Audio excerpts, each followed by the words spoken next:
Bueno, muy buenas tardes para todos, para todas. Bienvenidos y bienvenidas a esta novena cátedra pedagógica que organiza la Facultad de Educación de la Universidad de San Buenaventura, Medellín, junto con el Departamento de Pedagogía de la Universidad de Antioquia, en cabeza de la profesora Viviana Escobar García, además con el apoyo de RENSA, la Red de Escuelas Normales Superiores de Antioquia. Saludamos también a las personas que en este momento nos están visualizando a través del Facebook Live de la Universidad de San Buenaventura, Medellín. Y bueno, hoy ya llevamos 9 cátedras que se iniciaron este 2021 y me gustaría mucho compartir con ustedes, quienes nos están viendo en este momento, un rápido recorrido por esas cátedras pedagógicas a las que les abrimos el espacio este año. Recordar entonces que en marzo teníamos la cátedra sobre el decreto 1236, alcances y retos del decreto, donde nos acompañó la profesora Gloria Pérez de la Universidad de San Buenaventura y la profesora Melissa Giraldo de la Universidad de Antioquia, y también el rector de la Escuela Normal Superior de Medellín, Carlos Adiel Henado. También tuvimos una cátedra sobre pedagogía crítica. Allí nos acompañó el profesor Jorge Betancourt de la Universidad de San Buenaventura y el profesor Diego Muñoz de la Universidad Católica de Oriente. Una tercera cátedra tuvo que ver con el tema de educación rural. Allí nos acompañaba el profesor Elkin Alonso Ríos de la Universidad también Católica de Oriente y la profesora Luanda Suárez de la Universidad de Antioquia. Una cuarta cátedra versó sobre el tema de la didáctica. Allí el profesor Herbert Velilla de la Universidad de Antioquia nos compartía sus procesos investigativos sobre el tema, y el ya muy conocido por ustedes, profesor Juan Felipe Garcés, en este tema también sobre didáctica. Una quinta cátedra la tuvimos sobre el tema de la sistematización de experiencias didácticas y de enseñanza. Allí se discutieron y se tensionaron también esas ideas que tenemos sobre la sistematización de experiencias a partir de las reflexiones del profesor Juan Felipe Garcés y de la maestra Araceli de Tesanos, que desde Chile nos ha acompañado desde el año pasado en todos estos encuentros y a quien se lo agradecemos muchísimo. Luego, como concreción, venía una sexta cátedra donde se materializaba ya una propuesta concreta y reflexiva sobre la enseñanza a partir de la intervención del profesor Juan Felipe Garcés. Tuvimos una séptima cátedra que versó sobre la evaluación formativa. Allí nos acompañó la profesora Viviana María Cuervo de la Universidad de Antioquia y el profesor Germán Alonso Vélez Sánchez, también de la misma universidad. La octava cátedra, la anterior, tuvo que ver con la socialización de las experiencias o los procesos de investigación de los estudiantes del PFC de las Escuelas Normales Superiores. Nos pareció importantísimo abrir ese espacio para escuchar sus procesos, conocer cuáles eran sus objetos de investigación, sus contextos particulares, y por eso allí le dimos la voz no solamente a los estudiantes, sino también al profesor Jesús Daniel Granados de la Escuela Normal Superior de Amagá, quien fungió como moderador. Y esta novena cátedra tiene entonces que ver con el tema de la interculturalidad, por eso se titula Educación Intercultural, Perspectivas Teóricas y Políticas Públicas. Nosotros entonces como universidades nos sentimos muy felices de haber compartido con ustedes estos espacios virtuales, con las normales, pero también con otras instituciones educativas que se han vinculado, otras universidades, otras instituciones de básica y media, y estamos realmente convencidos de que es una oportunidad para aprender, para reflexionar, para compartir y además para conocernos desde nuestras propias particulares formas de ver el mundo. Es una relación donde aprendemos tanto nosotros como universidades como las escuelas normales y demás instituciones. ¿Alguna vez imaginamos estas cátedras de manera presencial, in situ, en cada una de las escuelas normales? Pero el año pasado la pandemia nos mostró que la oportunidad de congregar las 137 escuelas normales superiores del país y incluso fuera del país, porque se han conectado escuelas normales de México, por ejemplo, era a través de la virtualidad. Creeríamos que el año entrante podríamos proyectar algunas cátedras de manera bimodal, lo estamos pensando y por eso es importantísimo contar con la valoración que ustedes hacen de estas cátedras y cómo se las proyectan o cómo se las imaginan también el próximo año. Entonces, de que estas cátedras se mantengan depende la valoración que ustedes hagan y la pertinencia que encuentren para sostenerlas en el 2022. Por eso a cada uno de ustedes les va a llegar a sus correos un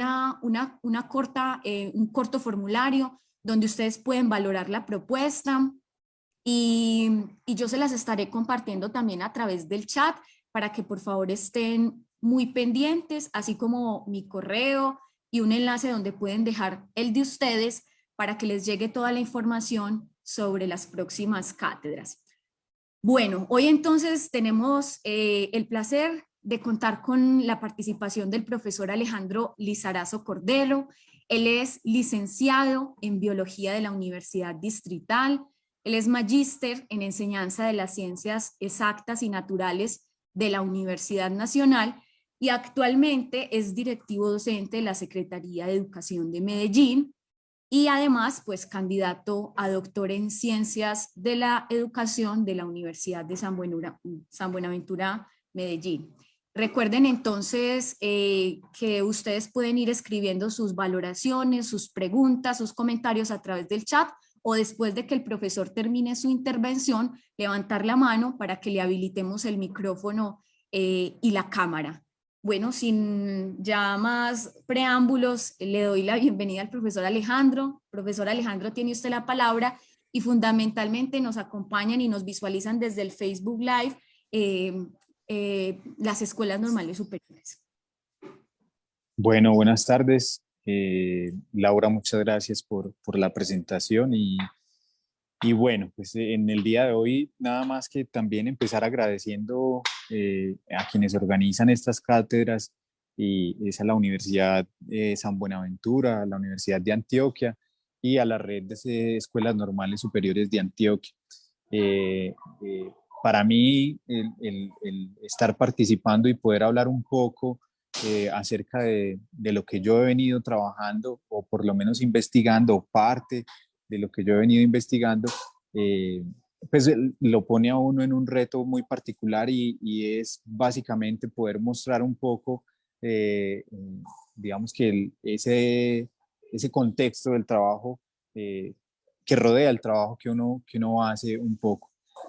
Más que una cátedra de un experto que efectivamente esté hablando de un tema en particular con muchísima propiedad acerca del tema, es más una conversación y más, ojalá pudiera ser una conversación en este momento, porque efectivamente el día de hoy he tenido una eventualidad muy grande que me permite pues no estar en mi casa, en este momento estar en otro lugar debido a la dinámica de la ciudad que se mueve el día de hoy con los paros, con las movilizaciones y con muchas cosas, no he podido llegar pues como a mi casa, entonces no puedo presentar lo que tenía preparado en cuanto a las diapositivas, pero la idea es conversar también y efectivamente pues contar un poco acerca de lo que yo he encontrado y de lo que es la interculturalidad, de cómo hay un sustento teórico de la interculturalidad y de la educación intercultural y enfocarnos un poco en la conversación sobre esas perspectivas que tiene la interculturalidad después de haber agenciado muchas políticas o algunas políticas a nivel de Latinoamérica a partir de un movimiento pues que desde la época de 1990 viene trabajando en torno a lo que es la interculturalidad latinoamericana. Digamos que alrededor de eso va a girar la conversación. Nuevamente pido excusas por no posibilitar pues mostrar como las diapositivas, pero a través de Laura y a través de la profesora Viviana nos comprometemos a enviar las diapositivas para que pues pueda haber un acercamiento a lo que se tenía también preparado en la conversación del día de hoy. En ese sentido, digamos que podríamos empezar un poco no sin generar una genealogía de lo que puede ser, discúlpeme por favor, no sin pretender hacer una genealogía de lo que es la educación intercultural, sí por lo menos plantear unos, eh, mm, digamos, unos orígenes de uso de acuerdo a los contextos en los que se ha venido usando la educación intercultural. Para empezar, habría que hacer una distinción con el concepto de multiculturalidad, porque debido a los abordajes que los dos campos, que los dos conceptos han tenido en las últimas décadas, se puede llegar a presentar, digamos que cierto grado de confusión o inclusive de sinonimia en ambos aspectos, porque tanto la interculturalidad como la multiculturalidad pues se han venido usando en ámbitos como político, el ámbito social, ¿cierto? El ámbito jurídico y finalmente pues también en el ámbito educativo de diferentes sociedades en Latinoamérica y a nivel europeo. Entonces, lo que permite que efectivamente estos dos términos guarden cierta relación. La multiculturalidad, podemos empezar diciendo que es un discurso que originalmente, digamos que se alude o nace, decimos que nace en contextos de los países que se consideran receptores de inmigrantes y principalmente pues Estados Unidos y Canadá, algunos países de Europa también, y hace referencia, digamos que no solo a esta realidad de un país integrado por diferentes poblaciones migrantes y que congrega un gran número de diversidad, o más bien alta diversidad cultural por este hecho, sino que también, digamos que la multiculturalidad eh, hace referencia a un proyecto político que permite agenciar, mm, mm, a un proyecto político más bien agenciado desde los reclamos que han tenido diferentes movimientos feministas, gays, lesbianas, indígenas, afros, en estos países y que han posibilitado la generación de una política de la diferencia expresada en políticas de acción afirmativa, en políticas compensatorias para estos grupos y desde ese punto de vista, estas políticas lo que han permitido es la compensación de muchísimos derechos históricamente negados para estas poblaciones. Es así que la multiculturalidad, digamos que nace en estos contextos, posteriormente se traslada, digamos que o el discurso es acogido por los países latinoamericanos que en la época o en las décadas de 1990, 1980 estaban con todo el fenómeno de la revolución social que quería precisamente una reivindicación en la sociedad a través de la lucha de los movimientos sociales indígenas y afrodescendientes. Y digamos que los estados en Latinoamérica deciden acoger el multiculturalismo o por lo menos la multiculturalidad para definir y para dar entrada en sus cartas constitucionales y para definir que somos países con culturas diferentes, que tenemos en el territorio la presencia de culturas o grupos culturalmente diferenciados.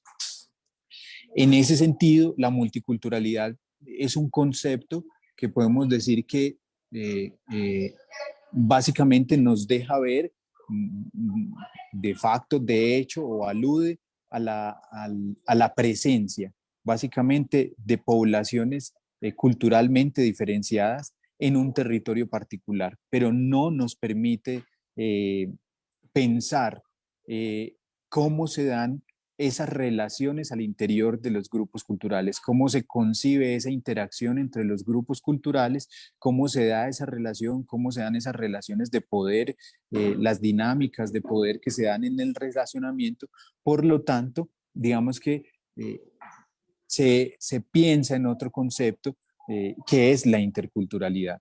La interculturalidad, como bien dice Omi Baba, la interculturalidad, el inter del concepto de interculturalidad alude a un tercer espacio, a un espacio que se piensa como un espacio de encuentro entre culturas, permite pensar en un espacio de negociación y de traducción cultural, que es el encuentro de dos culturas, entre culturas, pero que de una u otra manera estas culturas permiten conservar algo de sí sin asimilarse la una a la otra. Entonces, esa interculturalidad se piensa como el concepto que nos permite entrar a pensar ese relacionamiento entre culturas y cómo se dan esas relaciones al interior de las culturas, a diferencia de lo que la multiculturalidad nos lo permitiría.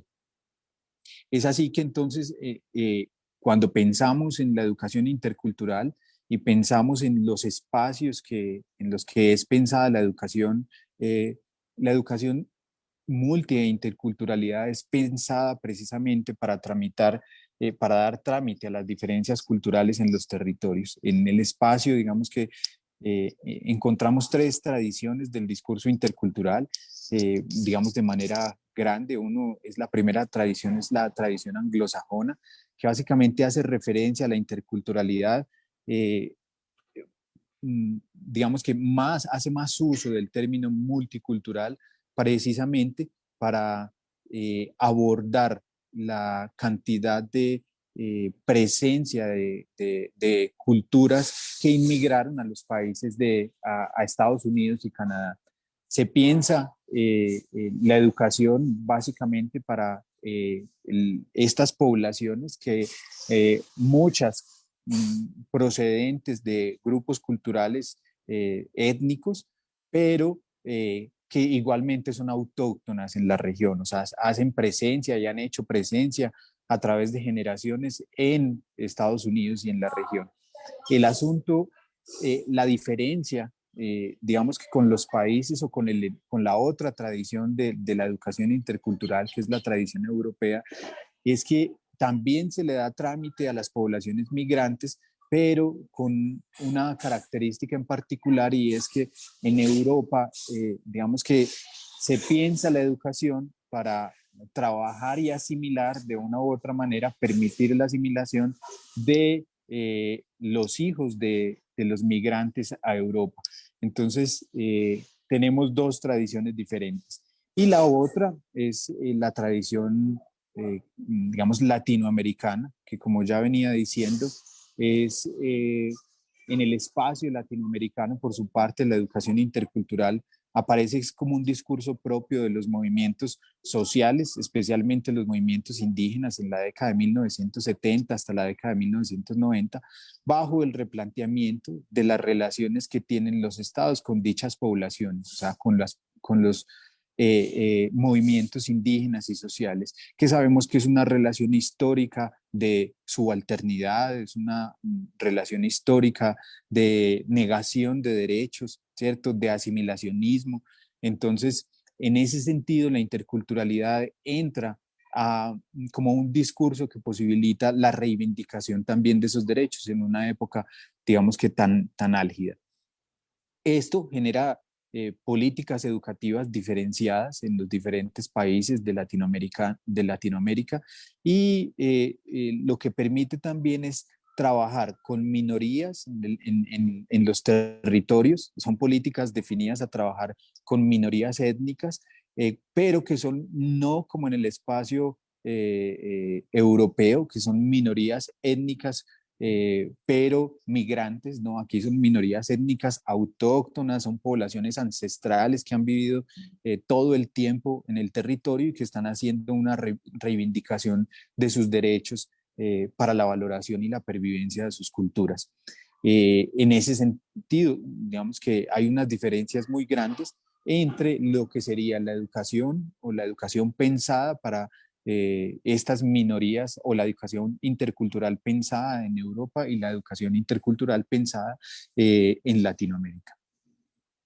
La entrada del discurso intercultural en Latinoamérica no es un asunto, digamos que no se encuentra como unas únicas versiones de cómo entra el discurso intercultural en Latinoamérica, pero sí, digamos que se encuentran en cada país algunos usos del concepto intercultural, todos relacionados, o la mayoría, la gran mayoría relacionados con la educación para población indígena. Es así que, por ejemplo, en Perú, la entrada de la educación intercultural se agencia más o menos en la década de 1970, más o menos al 75, y es un concepto que entra relacionado, promovido por la teología de la liberación y relacionado con proyectos de educación para población, para indígenas, cerca a la frontera con Ecuador, básicamente en el río Napo. En Brasil, la educación intercultural o el concepto de educación intercultural está relacionado con los primeros acercamientos a la alfabetización a la educación popular y a la alfabetización de maestros digamos que con limitada escolaridad formal. En el caso del Ecuador, digamos que ha sido una aparición con relacionada a la alfabetización que se agenciaba a través de las universidades, específicamente de la Pontificia Universidad Católica del Ecuador, y a través de proyectos de cooperación técnica con con agencias europeas. En Bolivia, digamos que Bolivia es uno de los casos particulares, digamos que con Colombia, y es que Bolivia, las organizaciones indígenas son las que dan entrada al concepto o al discurso de la interculturalidad ligado al espacio educativo a través, digamos que de ese uso en el espacio educativo logran hacer reformas políticas importantes hasta que el Estado termina vinculándolo de una manera muy importante, digamos que no solo a la Carta Constitucional, sino a las políticas de educación en el resto del país.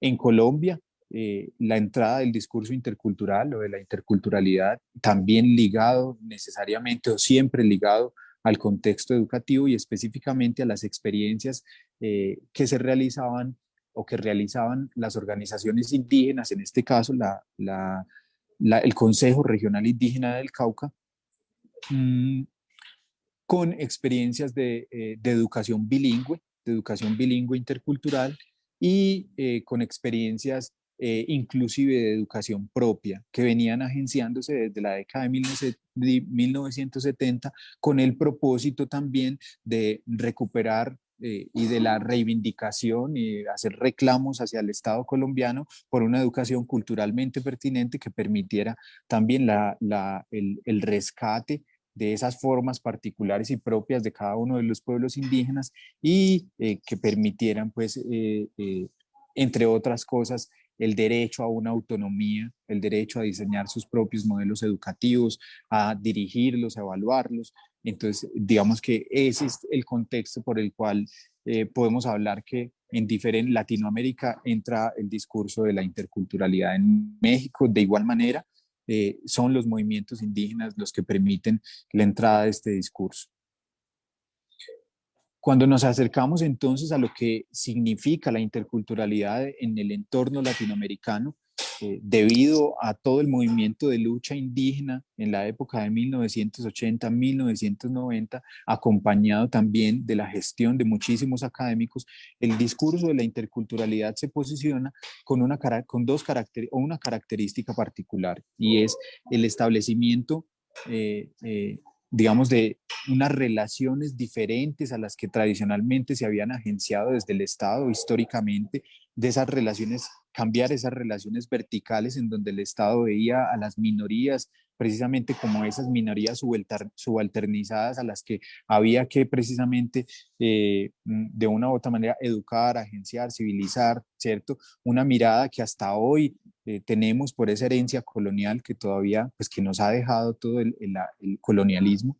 Y entonces la interculturalidad latinoamericana se define o se posiciona como un proyecto político, ¿cierto? Un proyecto político, ético, epistémico, de resistencia cultural en contra de las estructuras hegemónicas y de la manera como se ha concebido las relaciones de poder entre el Estado y la sociedad, para encontrar o viabilizar caminos que posibiliten un nuevo relacionamiento entre las culturas, un nuevo relacionamiento en la sociedad que permita también desligarnos de esas concepciones y de esas, digamos, sí, concepciones de racismo que tenemos y que permita la valoración de la diferencia cultural en la sociedad.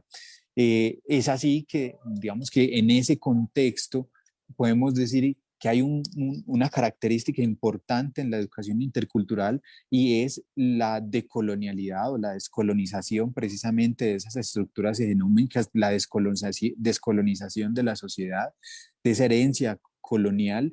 En ese sentido se llama o toma un carácter muy crítico de cuestionamiento de esas estructuras hegemónicas y se denomina como, entra a denominarse como una educación, una interculturalidad crítica que desde diferentes autores la posicionan, como Catherine Walsh, como Fidel Tubino en Perú, y tiene una característica particular. Una de sus características, aparte de la descolonización, es precisamente que su ruta es el diálogo de saberes. Y ese diálogo de saberes es el mecanismo a través del cual se valoran precisamente los saberes de las diferentes culturas sin que se posicionen unos como saberes predominantes o hegemónicos, que demos valoración a los saberes ancestrales, a las otras formas de conocer, a otras formas de producir conocimiento también, para establecer precisamente una realidad sociocultural en condiciones de justicia social, de equidad, de igualdad. Bajo esta perspectiva de lo que es la interculturalidad latinoamericana y la interculturalidad crítica, también encontramos otro concepto, y digamos que a medida que el concepto de interculturalidad crítica fue tomando fuerza en los movimientos sociales, en el espacio académico, como un concepto que permitía agenciar una lucha de reivindicación de derechos, también el Estado fue apropiándose de ese discurso intercultural. Entonces se fueron agenciando algunas políticas de educación y no solo educación, también en salud, no solo en Colombia, sino en todos los países de Latinoamérica. Y lo que se hizo fue que el Estado se apropió de este discurso intercultural volviéndolo funcional. Entonces hablamos también de una interculturalidad crítica, de una interculturalidad funcional, cuando ese uso de la interculturalidad se presenta desde arriba, o sea, desde el Estado se posiciona ese discurso intercultural agenciando políticas, programas, modelos educativos, modalidades pero que no tienen en cuenta o no vinculan a quienes están reclamando precisamente esa diferencia o otras maneras de pensar las relaciones en la sociedad y en este caso la educación. Cuando la interculturalidad se acepta o se lleva a esos lugares donde de manera hegemónica o el Estado lo usa para producir este tipo de políticas y programas, estamos hablando de que es una funcionalización de la interculturalidad. Es decir, son políticas que funcionalizan el concepto. Entonces tenemos también, digamos que dos contrapartes o dos polos. Uno, la interculturalidad crítica agenciada desde los movimientos sociales, y cuando el Estado se apropia de ella para justificar sus políticas en pro de los movimientos sociales, hablamos de una interculturalidad funcional. Las políticas de educación intercultural, digamos, en Latinoamérica, han venido programándose desde dos formas diferentes. Una es como modalidad educativa o como programa educativo, y la otra es como enfoque. Este último no ha sido muy exitoso, digamos que ninguno exitoso, la verdad, pero digamos exitoso en su aplicación. En cuanto a las modalidades, cuando decimos que la educación intercultural funciona como modalidad o programa educativo, ¿cierto? Es cuando se agencian o se diseñan programas específicamente orientados para población culturalmente diferenciada, para población indígena, población afrodescendiente, población o una población específicamente digamos, con unos rasgos culturales diferenciados. Estos son programas en los que se ha caído todo el tiempo en Latinoamérica, y digamos que podíamos hablar que son modalidades educativas: la educación bilingüe intercultural, la educación intercultural bilingüe, la educación, digamos que la bicultural no es tan usada, pero algunos programas de educación bilingüe, la etnoeducación y finalmente también podríamos acercarnos de pronto que a la educación propia, agenciada en este momento en Colombia, en México y en Ecuador, como posibilidad también para los movimientos indígenas de obtener una educación diferente, podría entrar dentro de lo que se denomina una modalidad de educación. ¿Qué implicaciones tienen las modalidades de tener o las modalidades de educación intercultural? Digamos que ya lo vamos a ver más adelante cuando expliquemos o cuando hablemos un poco de las tensiones que presentan las políticas de educación intercultural, pero digamos que lo que permiten es direccionar programas específicamente para población indígena. Entonces, eh, son programas que de por sí lo que uno ve en ellos es que permiten o están orientados a que la población indígena, que es la que reclama derechos diferenciados o la que reclama otros derechos o derechos de reivindicación cultural, se interculturalicen, cuando ya sabemos que a través de la historia son las poblaciones indígenas subalternizadas las que les ha tocado precisamente adquirir competencias interculturales para acomodarse a los procesos hegemónicos que Occidente o la cultura mayoritaria y los estados han agenciado, ¿cierto? Entonces, es una educación básicamente focalizada, excluyente, que más que permitir agenciar eh, competencias interculturales, lo que permite también es continuar con formas específicas de mirar al otro, con sesgos culturales, posibilitar aislamiento étnico y otras características. Es excluyente, está dirigida únicamente a unas poblaciones particulares y excluye necesariamente a los que tendríamos que adquirir competencias para relacionarnos con culturas, con otras culturas, o sea, excluye a la población mayoritaria y a la población que se ha considerado hegemónica en los países. El otro enfoque es totalmente diferente, o la otra posibilidad es ver la educación intercultural como enfoque, como una manera de crear políticas de educación que permeen toda la población sin tener una distinción sobre algunos grupos diferenciados, sino que interculturalice todo el sistema educativo, que posibilite que sean programas que que tengan en cuenta las poblaciones de las ciudades, las poblaciones hegemónicas, la población mayoritaria, ¿cierto? Y que no se tengan un enfoque diferenciado. Digamos que desde esos dos puntos de vista, nosotros pasamos a hablar de pronto de lo que han agenciado estas políticas, lo que han permitido, y es que bajo estos dos modelos, específicamente bajo el modelo de modalidad eh, intercultural, es que se han agenciado los programas que ya hemos visto, ¿cierto? La etnoeducación, la educación bilingüe intercultural, y bueno, y son programas que están siempre respaldados con políticas educativas, o sea, las políticas educativas han respaldado estos programas, algo otros no, algo otros se desarrollan al interior de las poblaciones indígenas como iniciativas propias de sus formas de educar, pero son las políticas las que viabilizan, en el caso colombiano, la etnoeducación. Cuando hablamos de políticas, o de estas políticas que permiten viabilizar estos programas o estos modelos educativos, también hablamos de que hay unas tensiones grandes con estas políticas, como ya venía hablando. Uno es la funcionalización, digamos, de estas políticas. Estas políticas se plantean, son políticas completamente funcionales al Estado, siguen, continúan, o no completamente, perdón por la palabra, pero son funcionales al Estado, permiten continuar con una lógica hegemónica donde el Estado es quien programa, quien diseña las políticas educativas, quien define cuáles son los contenidos que bajo esas modalidades se deben dar, quien define quiénes son los que deben educarse en esas modalidades educativas, quien define también quiénes son los docentes y cómo deben presentar, cómo deben ser, qué tipo de educación deben tener. Entonces, son completamente funcionales a la lógica estatal.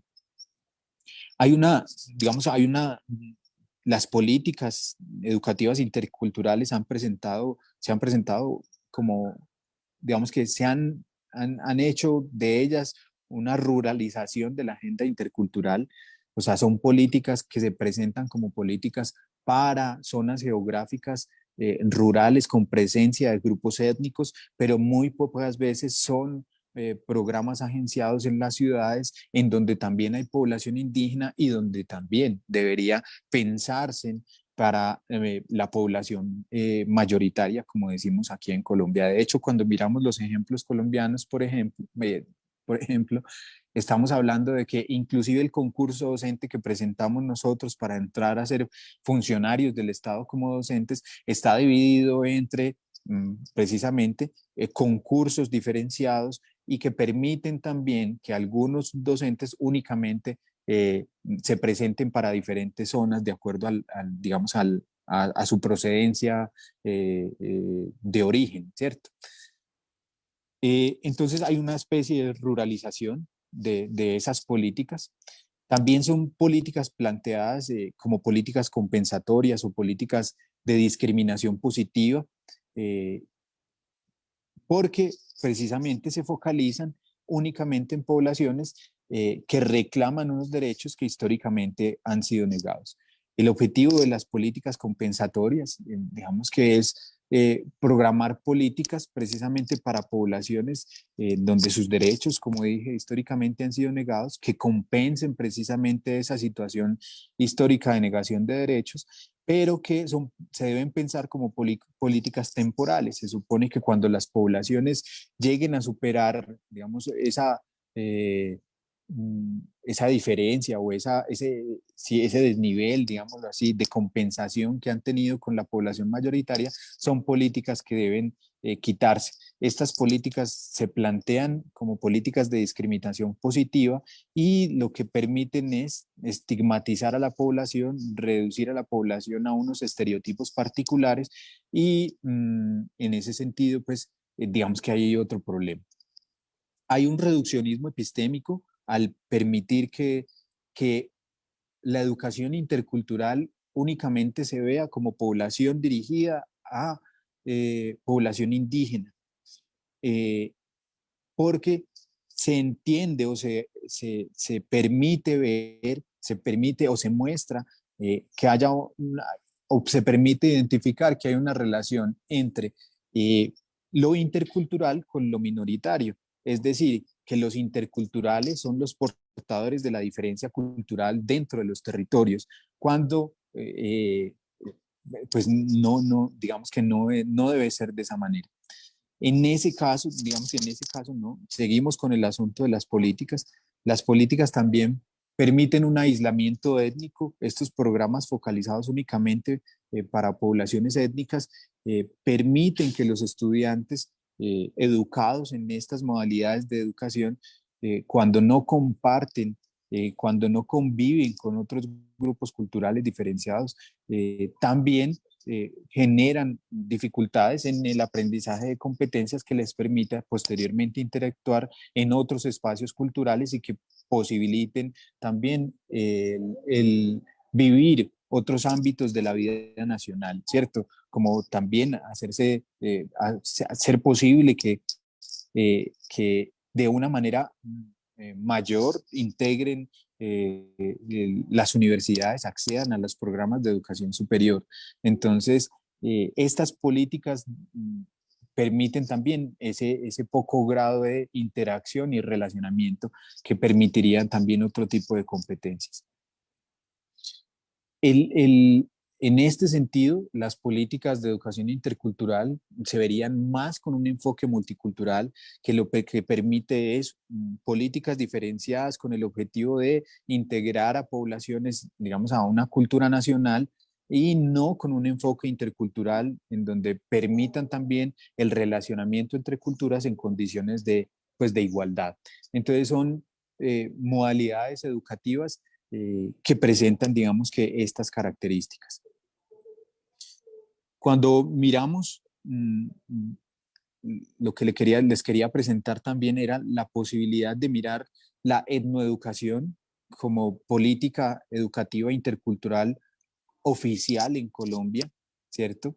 Y que presenta también algunas tensiones. Podemos decir, no podemos decir que la educación intercultural o la educación, la etnoeducación, no sea un logro político importante. Yo creo que es un logro político muy importante en términos de educación intercultural y en términos de educación para para poblaciones indígenas. Sin embargo, desde las mismas poblaciones indígenas y de académicos expertos en el tema, se han recibido algunas críticas por la manera también en que se ha concebido la etnoeducación como un programa oficial escolarizado agenciado directamente desde el Estado. En ese sentido, digamos que hay algunas críticas al proyecto. La etnoeducación, para empezar, en Colombia es considerada, primero, uno de sus rasgos importantes es la interculturalidad, pero también recibe algunas críticas acerca de la concepción de interculturalidad que en ella se inscribe.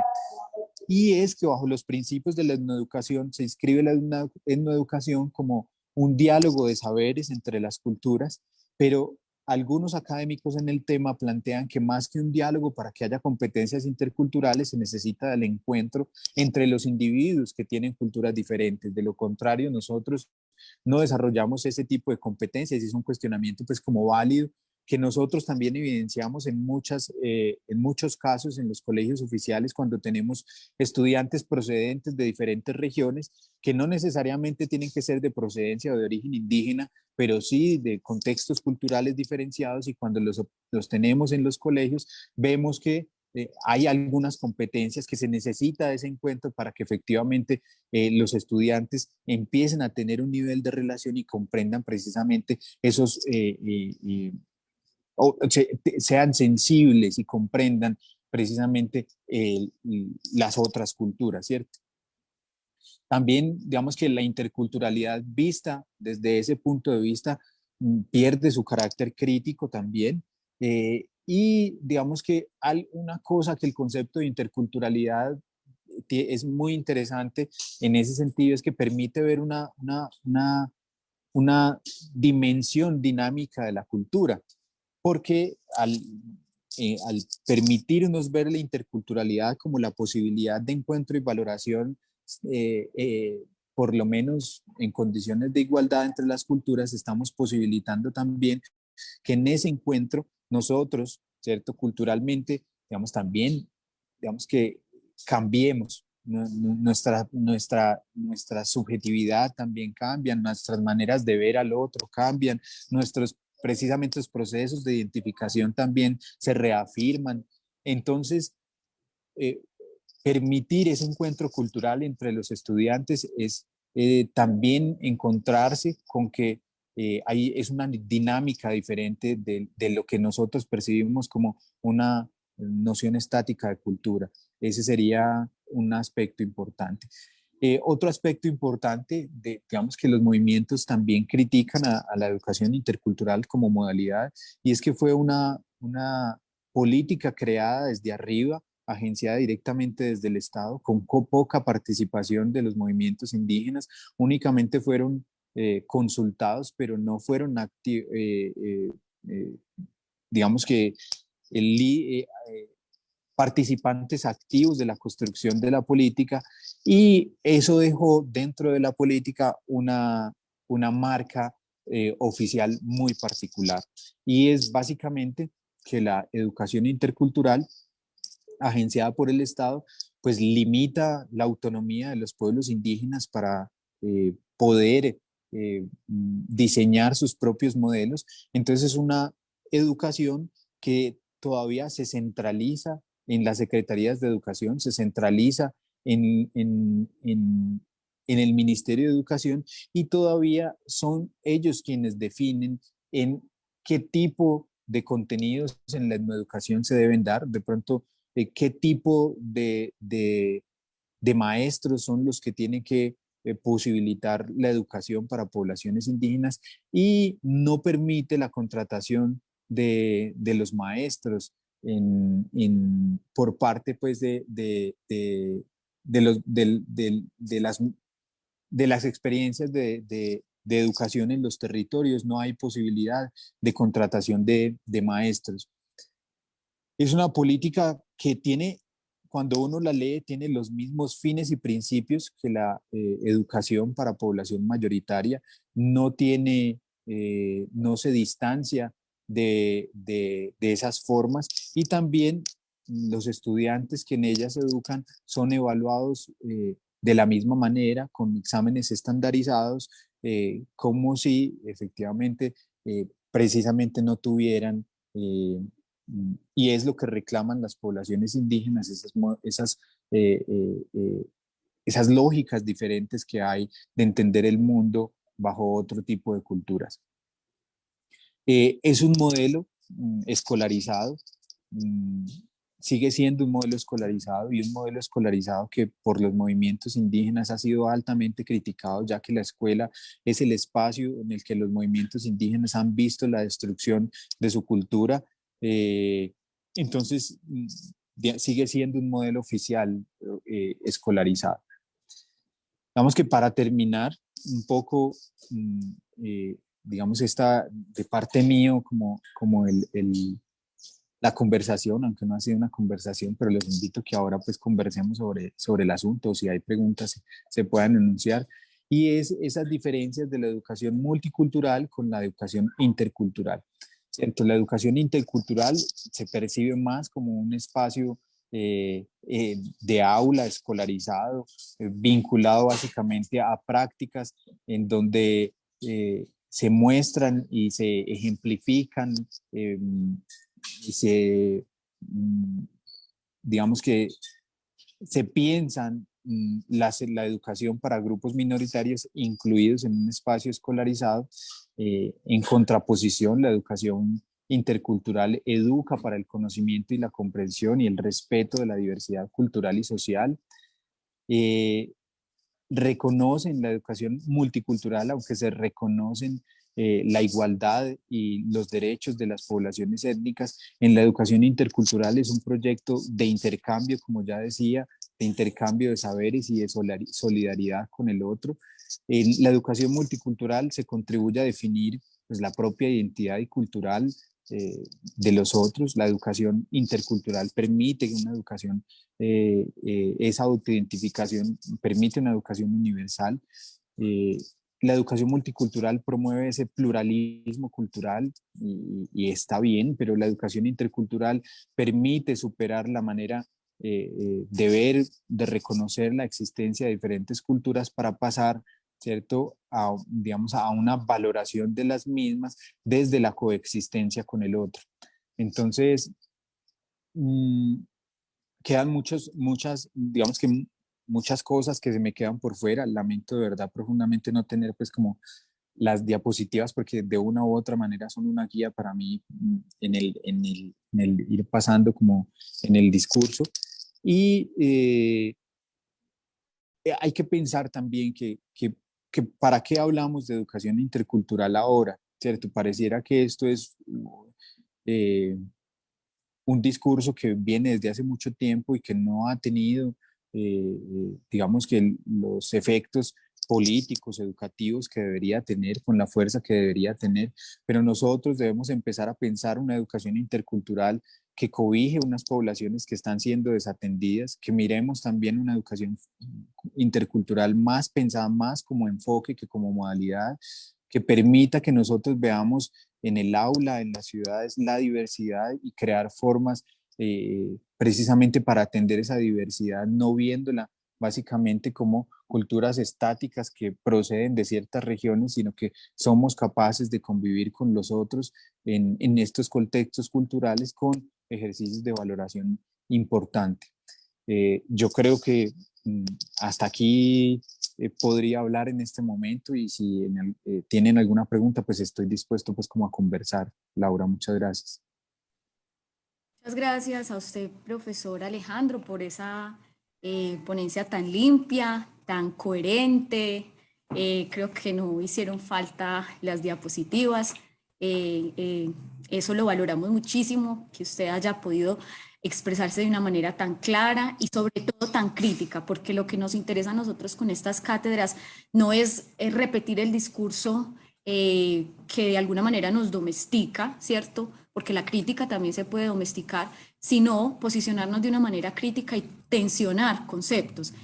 A veces se cree que los conceptos no importan o que los conceptos solo tienen incidencia a lo educativo, pero los conceptos tienen una dimensión política y una incidencia política, por eso nos parece muy importante todo esto. Ya por aquí están levantando la manito la maestra Araceli de Tesanos, ella siempre nos acompaña en todas las cátedras. Antes entonces de darle la palabra a la maestra Araceli, yo simplemente dejo una pregunta planteada, profe Alejandro, la dejo sobre la mesa y ya usted decide cómo la aborda o si la aborda, porque pues lo principal es darle la palabra aquí a las personas que nos acompañan.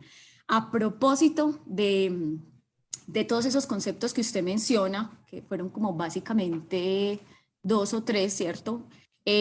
Quería yo preguntarle, y a propósito también de la historia de los conceptos, de pronto qué postura o qué acercamiento has tenido respecto al concepto de diferencia cultural, como una forma también de hacer resistencia al multiculturalismo, a la diversidad cultural y a ese origen de lo intercultural que ya mencionabas que son orígenes agenciados por el Estado, a propósito de ese carácter funcional que es también un carácter instrumental donde se cosifica aquellos cuerpos que se tratan como diferentes. Entonces, de pronto, ¿qué acercamientos has podido tener al concepto de diferencia cultural en tanto un espacio de debate que pone en tensión esos otros conceptos que fungen más como una administración, como un mercado de la diferencia? Te lo dejaría ahí sobre la mesa. Y bueno, maestra Araceli de Tesanos, como siempre, bienvenida y tiene usted la palabra. Primero, ¿me escucha, Laura? Muy bien, sí, sí, profesora. no la veo, pero la escucho. No, porque ustedes me borraron. Ya, maestra, ya. No hay pantalla, pero no importa. Ya la puede poner. Más que interesante, Alejandro, su trabajo, y me encanta que hable sin papeles, porque a mí no me gustan las diapositivas. Quizás porque tuve dos maestros maravillosos que nunca usaron diapositivas. Y eran tan coherentes como usted para hablar, lo cual, y además, para que sepa quién era uno de ellos, que usted lo debe conocer muy bien, se llama Darcy Ribeiro. ¿Sí? Podía hablar 3 horas sin papeles. Entonces, eso es algo que uno aprende de chica y es muy importante porque es un manejo del conocimiento que si no parece que todo tiene que estar en diapos. Ya, okay. Bueno, pero eso era un comentario y realmente lo felicito, me gusta mucho eso. Me parece, yo creo que hay una referencia que es bastante importante en toda esta historieta, que es la referencia que usted hizo de los 70 y los 80, donde el proceso de interculturalidad fue muy poderoso, muy de defensa de la pluralidad cultural. Pero cómo es muy importante considerar cómo se aprovecha la UNESCO, ¿sí? Y yo creo que esta interculturalidad funcional tiene mucho que ver con las declaraciones de UNESCO. Y las convenciones, y los convenios, y las no sé cuánto. Y eso empieza en el año 2000. O sea, el primero el de 2001 y el segundo el de 2005. Entonces yo creo, y además esto de pueblos originarios es un cuento que inventó la UNESCO también. La UNESCO es especialista en inventar expresiones. Y muchos intelectuales las asumen así como si fuera lo normal. Y no. Un concepto que a mí me parece muy importante en esta historia, y yo respeto mucho el trabajo de Silvia Rivera Kusikanski sobre el tema, es el de mestizaje.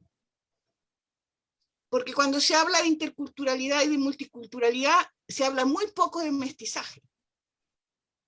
Y cuando nosotros vemos las poblaciones del vecindario de América Latina, son mestizas. Poderosamente mestizas. Y hay países donde se solucionó el mestizaje de una manera bien comilfó, como en el caso de Paraguay, donde todos los paraguayos hablan guaraní, que es la lengua originaria. Entonces, esa es una forma de resolver el lío del mestizaje muy poderosa, porque culturalmente, como todos sabemos, y es muy importante considerarlo, la lengua aporta patrones culturales muy poderosos, ¿sí? Y la otra cosa que nosotros nunca miramos, porque vemos como si los países europeos fueran todos homogéneos, todos uniculturales, todo, eso es una gran mentira, ¿sí? O sea, hay que pensar que a los franceses, el rey Sol, ¿sí? Famoso él, los obligó a todos a hablar francés, cuando solo hablaban francés los de París. Entonces los bretones hasta el día de hoy pelean por tener una escuela en bretón. Y entre ellos hablan bretón. Entonces, no hay, y ni hablemos en Italia, ¿sí? O sea, pensemos que Italia y Alemania se unificaron en 1870, ¿sí? Y dije que todo el mundo habla italiano. Mentira. Hablan patuá, como dicen ellos elegantemente. O sea, una forma dialectales espectaculares que tampoco son dialectos puros del italiano. Entonces, todo eso hay que contarlo para que se entienda que el proceso multicultural e intercultural no es solo un problema indígena. Por eso me gustó mucho su exposición, porque restringirlo solo al problema indígena nos trae muchos problemas en el sistema educativo, ¿sí? Porque para mí hay una cosa, o sea, cuando yo llegué a vivir a Colombia, para mí era un país maravilloso porque había como 80 culturas todas juntas que convivían. Porque entre un señor del Pacífico y un señor del Atlántico no tiene nada que ver, culturalmente hablando. Ni hablemos entre un paisa y un bogotano, ¿sí? Y ni hablemos entre un bogotano y un pastuso, ¿sí? Entonces, es un país que es multicultural por definición. Por la geografía, mira, todas las excusas políticas, históricas que me quiera dar, pero esa es la realidad. Entonces, a mí me molesta un poco, si lo digo con toda honestidad, que estemos apropiándonos o amarrándonos a conceptos inventados por un organismo internacional, que nos pone unas ciertas anteojeras para mirar el mundo real en el que hemos vivido siempre. Y cuando yo lo escucho, mi reclamo es que la escuela pública es ese lugar donde se juntan todas las culturas. Y una de las cosas más terribles que ha pasado en América Latina en los últimos 40 años es el deterioro de esa escuela pública. Porque en algunos países, porque partió mal, pobrecita, porque partió con la imagen de los borbones y la cultura borbónica, que la escuela pública es la escuela de los pobres, ¿sí? Porque a los otros los educan los jesuitas. Y en Chile eso es clarísimo, ¿sí? A nadie le importa la escuela pública. Porque el ascenso social está en mandar a sus hijos a un colegio particular subvencionado. Entonces, ese problema no es menor cuando estamos hablando de países eminentemente multiculturales, nos guste o no. Entonces, yo creo que ahí hay un tema muy poderoso. Y me parece muy bien que usted lo traiga de la mano diciendo que revisemos con cuidado y con una mirada crítica, aunque a mí la palabra ya me tiene hasta la corona también, ¿sí? Con una mirada que nos permita desbrozar cuáles son los elementos constitutivos, reales, ¿sí?, del multiculturalismo. Y porque hemos vivido siempre, nos guste o no, en la interculturalidad. Yo me crié en la ciudad de Buenos Aires y mis vecinos venían de cada pueblo un paisano, ¿sí? Estaban los italianos, estaban los franceses, estaban los alemanes, ¿sí?, y los nativos. Y todos íbamos a jugar a la misma plaza, ¿sí? Entonces, ese tema es un tema no menor. Y yo creo que es, ¿qué pasó camino del foro que nos perdimos en esa historia? Y a mí me preocupa mucho, porque estamos destruyendo uno de los espacios fundacionales de la democracia, que es la escuela pública, laica, gratuita y obligatoria. Porque ahí se juntan todos, da lo mismo quien sea. En mi pasaje por la escuela pública en el Uruguay como maestra, yo tenía alumnos negros, alumnos medio negros, alumnos no negros, alumnos marroncitos y alumnos rubios y de ojos azules. Y ese es el revuelto cultural del país. En la escuela pública, donde sigue yendo el 80% de la población. Y eso es lo que a mí me parece más relevante. Porque si no, ¿de qué hablamos de multiculturalismo y de interculturalidad? Solo por los indígenas, me parece una falta de respeto, además, a las comunidades indígenas. Eso es lo que tenía que decir. Y no me gusta que no me muestren, porque yo estoy viejita, pero no exageremos. Maestra, ya la puede activar, ya puede activar la cámara. Ahora sí, ¿eh? Sí, profe Araceli, es verdad. Yo creo que un error ha sido un error muy grande. Ha sido pensar efectivamente, como yo lo enunciaba, en lo intercultural únicamente para hacer referencia a las poblaciones indígenas y adicionalmente y a las poblaciones afrodescendientes. O digamos que cuando nosotros pensamos la escuela o cuando nosotros pensamos aún todavía los que trabajamos todos los días, vamos a la escuela, ¿cuántos de nosotros realmente nos levantamos pensando en que nosotros nos vamos a un espacio eminentemente multicultural e intercultural? Así sean por estudiantes procedentes de una sola ciudad, pero finalmente sus procedencias culturales son de muchos pueblos de Antioquia. Por ejemplo, acá nosotros tenemos muchos pueblos de Antioquia que adicionalmente no son homogéneos en su cultura, o sea, no hay una homogeneidad en la cultura. Entonces, pensar que nosotros, y esa es la realidad educativa que nosotros tenemos modelos educativos, tenemos currículos educativos pensados en poblaciones como si todos fueran precisamente una unidad cultural, ¿cierto? Sin pensar en la diferencia cultural. Y efectivamente la apropiación que han hecho los organismos internacionales como la OIT, como UNESCO, como inclusive yo creo que, bueno, muchos organismos, ha sido de una manera tan soterrada también, apropiarse de los conceptos de una manera tan soterrada para paliar precisamente algunos compromisos que los estados tienen con ellos mismos, ¿cierto? Para direccionar las políticas que ellos mismos le piden a los estados que tienen que hacer para poder certificarse en muchas cosas y obtener recursos. Esa es la manera que han hecho para que también nosotros y las poblaciones directamente implicadas, que son las que han todo el tiempo luchado por los derechos, que son las poblaciones indígenas, de una u otra manera también accedan a quedarse un poco calladas porque reivindicaron de manera compensatoria algunos derechos que históricamente habían sido completamente negados, ¿cierto? Entonces, esa es la manera como el Estado funciona, esa es la manera como los organismos internacionales funcionan, pero yo creo que el ejercicio es pensarnos la escuela desde adentro, o sea, pensar en qué es lo que tenemos adentro para posibilitar precisamente lo que ahora llamamos, de pronto no, digamos que habrá diferencias, yo profundamente no puedo encontrar y no puedo decir en este momento cuáles son, pero yo creo que lo que ahora se llama pedagogías de la diversidad entra dentro de lo que nosotros decimos que es básicamente lo intercultural, ¿cierto? El encuentro de la diferencia cultural que nosotros tenemos dentro de la escuela, que era lo que decía en este momento, o lo que decía Laura, ¿cierto? ¿Dónde está la diferencia cultural? Precisamente esos son los modelos de tramitar la diferencia cultural en los estados y en las escuelas. Así es como hemos acogido la diferencia cultural para tramitarla.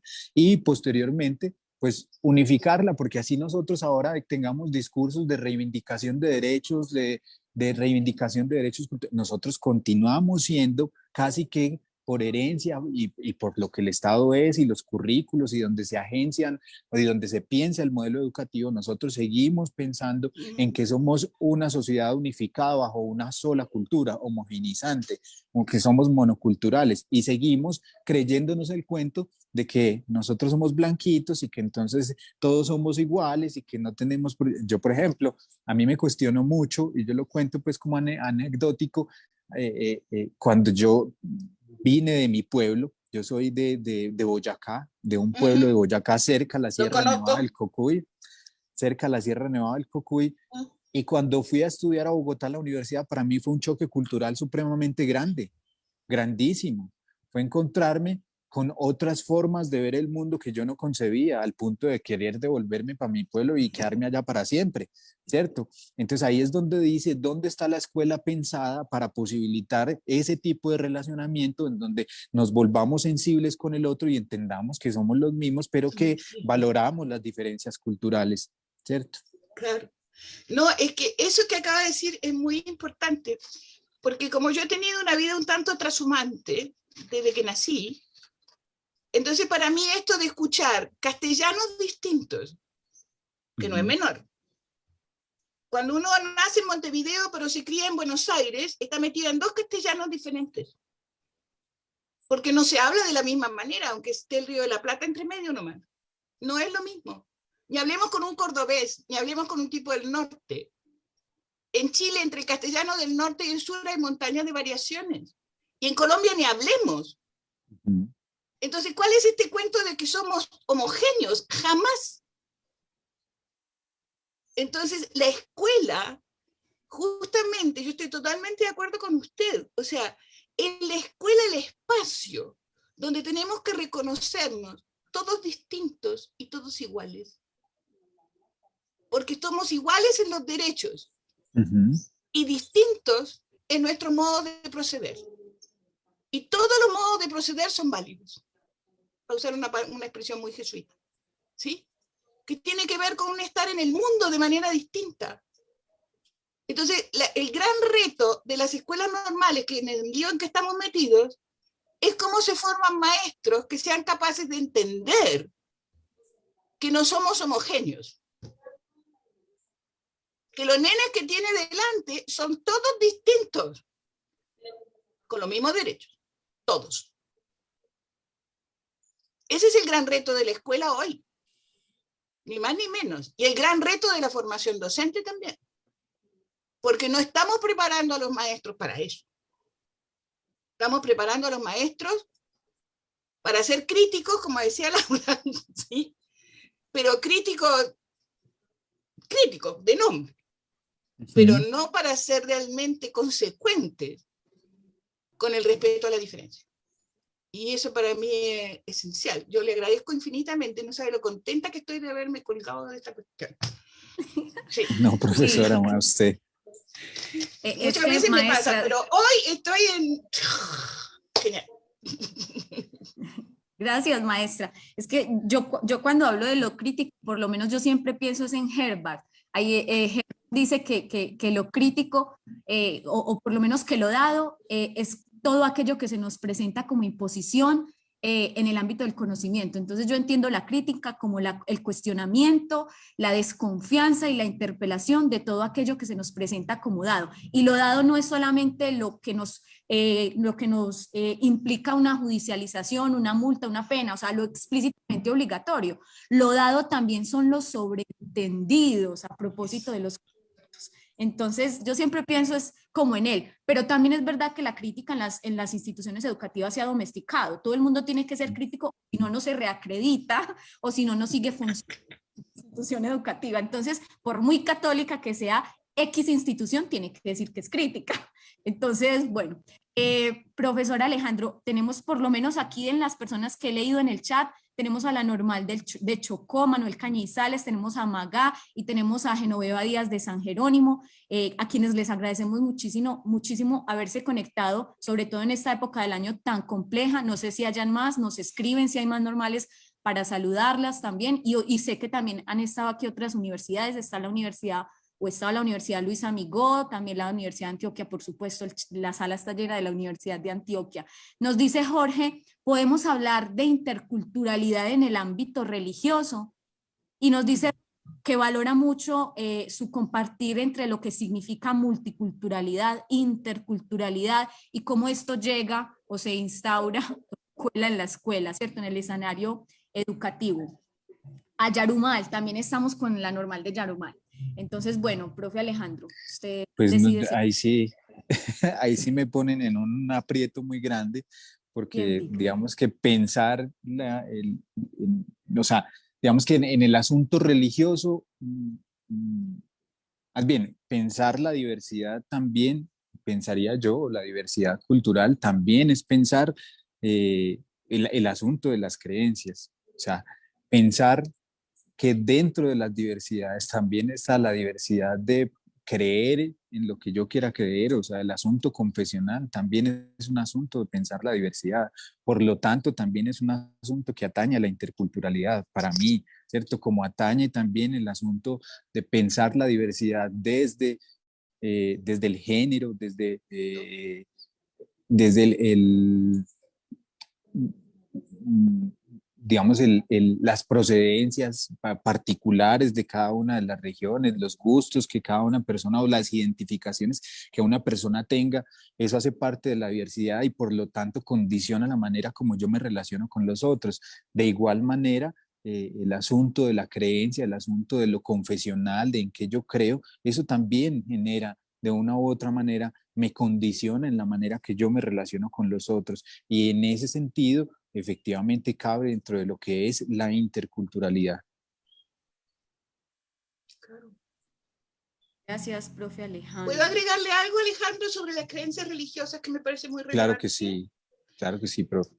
Por ejemplo, mi defensa de la escuela laica, en la cual yo enseñé durante 10 años en el Uruguay, es justamente eso, porque cuando uno entiende la creencia religiosa como parte del espacio de lo privado, ¿sí? Y no de lo público, entonces la escuela aprende a hacer respetar todo, no solo una.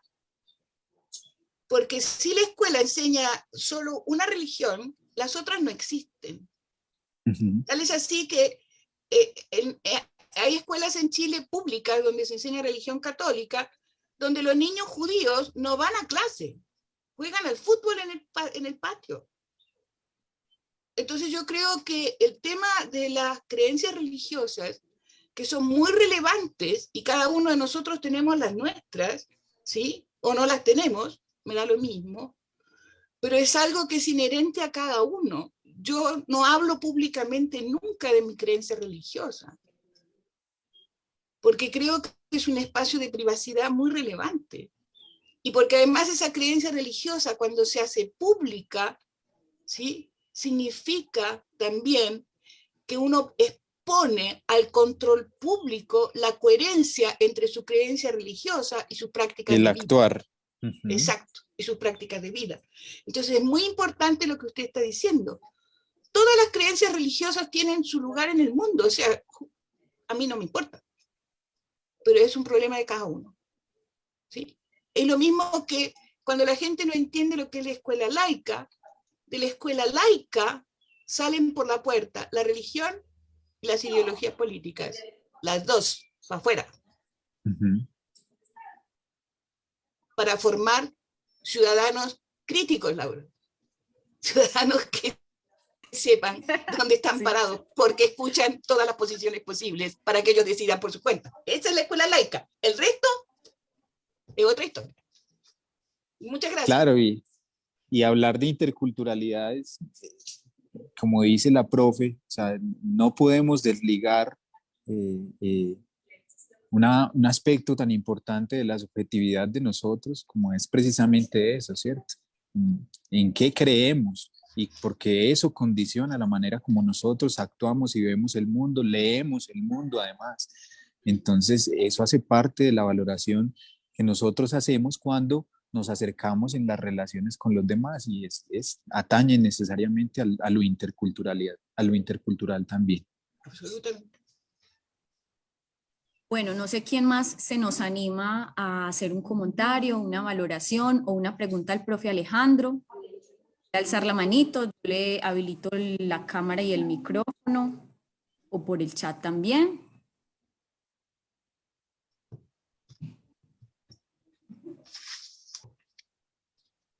Están muy tímidos, muy tímidos. Entonces, es que el tema es súper fuerte. Por acá hay una manito levantada. Ahí levantó la mano la Viviana.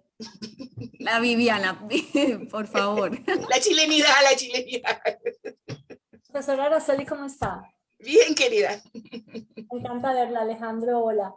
No, yo voy a decir algo que me estaba poniendo la profesora Luanda por el interno antes de que se retire Luanda, y es que ella tiene alguna divergencia con el asunto de las acciones afirmativas. Lo está poniendo en el chat, entonces que de pronto lo pudiéramos discutir. Entonces dice, Alejo, te felicito mucho por tu intervención. Quisiera indicar que en la discusión de la interculturalidad es clave visibilizar las causas del no diálogo. En esas relaciones, Tobino Watch. En esa dirección, reconocer y comprender la existencia, ay, esperen que se me fue, reconocer la existencia del racismo o el machismo o de sus intersecciones, por ejemplo, para poder plantear propuestas formativas que nos permitan construir escenarios de justicia. Me estaba diciendo la profesora Luanda que sería interesante conversar un poco más sobre estas acciones afirmativas, Alejandro, puesto que no deja de ser un punto de discusión muy interesante, puesto que es posible que para algunos pueblos esas acciones afirmativas se hayan convertido en toda una oportunidad. Entonces sería muy interesante volver a lo que dijiste y que podamos ahondar en ese asunto de las acciones afirmativas, puesto que tú planteaste algo que no deja de ser polémico. Entonces quería que tomáramos... Ella quiere hablar. Esta Sí. propuesta de Luanda. Ah, bueno, y Luanda está aquí, no se ha ido. Qué rico, Luanda. Quiere hablar. Hola, sí. Bueno, ya puedo ser vista también. Estoy como la profe Araceli. Buenas tardes, profesora Araceli. Buenas tardes. Laura, Viviana, Alejandro, y las profes Ángela y Ruth, bueno, y los demás que nos acompañan. Yo ya conocía un poco del trabajo de Alejandro, me gustó mucho la presentación, creo que traes muchos temas frente a este concepto que siempre es muy intenso, especialmente porque creo que hay muchos desencuentros entre el abordaje político, teórico y práctico de la interculturalidad, ¿cierto? Y lo mismo podríamos pensar en clave de las acciones afirmativas. Yo ahí apenas quisiera plantear un poco unas discusiones que traía en la tesis. Yo trabajé con acciones afirmativas en la educación superior y las abordaba sobre todo como unas políticas de construcción de justicia, ¿cierto? De construcción de escenarios de redistribución, políticas más bien de redistribución, políticas de reconocimiento, ¿cierto? En la medida que podemos tener el acceso o el ingreso de jóvenes de grupos que fueron históricamente excluidos de la sociedad, poder ingresar a las universidades, tener una formación universitaria, eso es compartir capital cultural, entonces, pero a la par de ser de redistribución, también es de reconocimiento por poder reconocer estas relaciones desiguales que han afectado su ingreso y también poder reconocer su ámbito cultural y de diversidad de miradas que podría aportar a la educación superior. Entonces ahí yo, por ejemplo, prefería la discusión o la noción de políticas afirmativas o affirmative actions, pero no desde la tradición gringa, sino desde la primera experiencia de acción afirmativa que fue en India.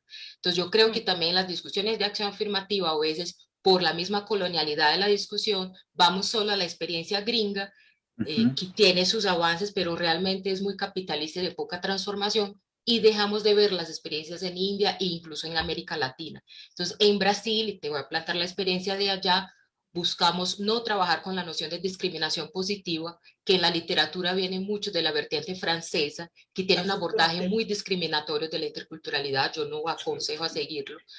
Creo que en este planteamiento de la diversidad y la discusión de lo afirmativo es lograr en la discusión reconocer las desigualdades y a la par proponer un poco en lo que Araceli plantea, este reencuentro y encuentro de asumir la realidad como diversa, ¿cierto? Romper estas visiones de homogeneidad, de blanquitud que están puestas y ver nuestras sociedades con la diversidad que tienen y con el legado y la herencia potente cultural que no son europeas, o sea, romper con el eurocentrismo. Entonces, por esa discusión buscábamos la noción de lo afirmativo, porque incluso el poder de la palabra ahí sería por este lado. Entonces, no, yo creo que el otro tema que finalizo ahí es no dejarse pues dejar de ver lo potente de las políticas por la experiencia en Colombia, porque desde lo político, del ámbito político, valga la redundancia, las políticas de interculturalidad tienen un carácter muy multicultural.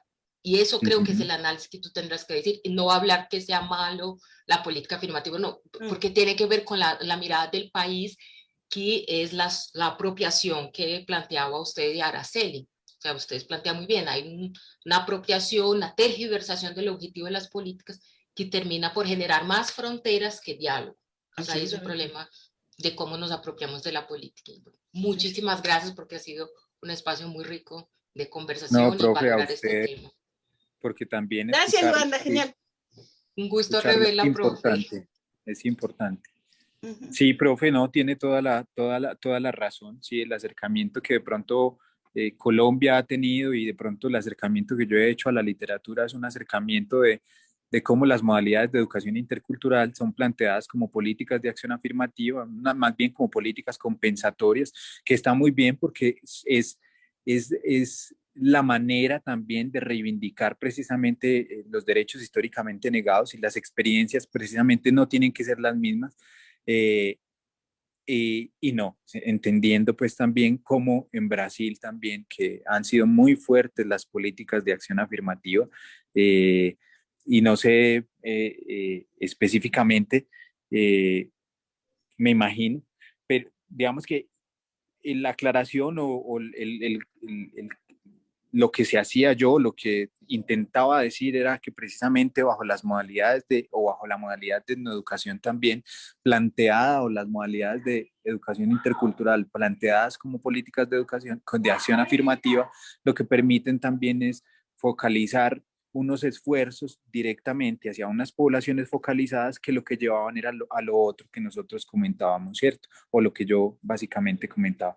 Pero está muy bien, profe, y muchas gracias pues por todos los aportes, siempre bienvenidos. Súper. Bueno, por acá, antes de darle la palabra a Delvis, ahí en el chat también, profe Alejandro, una pregunta de Ángela, y es cómo analiza la relación multiculturalismo, interculturalismo y justicia curricular, que es un concepto que introduce Surso Torres. Y luego la palabra la tiene Delvis Murillo. Pues yo la verdad, yo soy muy honesto, yo no me he acercado al concepto de justicia curricular, entonces pues yo no podría en este momento abrir un espacio de discusión o de discernir entre uno y otro, entonces ahí sí me disculpo, pero no he llegado pues como al concepto. Si de pronto Ángela quiere dar un preámbulo, un contexto sobre la pregunta que hace, alza la manito, yo le quito la cámara y el micrófono. Delvis, tienes entonces la palabra y puedes dejarte ver, dejarte escuchar.